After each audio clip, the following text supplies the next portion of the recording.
L'année 2022 verra l'intégration de 5000 jeunes à la fonction publique. La promesse connue de tous émane du président du Conseil militaire de transition, président de la République, chef de l'État, le général Mohamed Idriss Déby Itno. À date, 2 vagues désintégrées le sont déjà. Ce vendredi 9 septembre 2022, le collectif des lauréats des écoles professionnelles de l'éducation, qui compte dans ses rangs des centaines de jeunes intégrés, est venu à la rencontre du chef de l'État. Objectif, lui exprimer de vive voix toute sa reconnaissance pour les actes louables prônés en faveur des diplômés des écoles professionnelles de l'éducation. Le porte-parole du collectif, Nezilka Emmanuel, voit en cette intégration des diplômés à la fonction publique la matérialisation de la volonté du chef de l'État à œuvrer pour un réel épanouissement de la jeunesse. C'est une satisfaction de notre part du fait que pendant 16 ans de chômage, aujourd'hui, pendant cette transition, le président a pris conscience et il est soucieux de nous et il nous a intégrés. Il a promis, il a fait.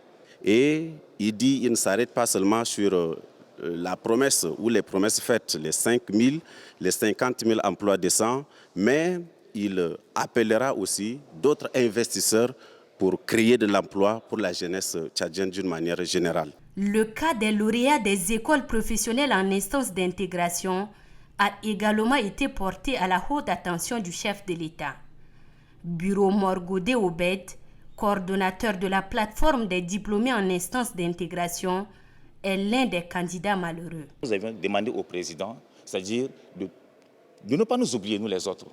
Nous voudrions simplement que dans l'ultime phase, ou bien l'ultime étape qu'il reste, qu'on puisse encore penser à nous autres, afin que la joie soit parfaite, que la joie ait un même goût.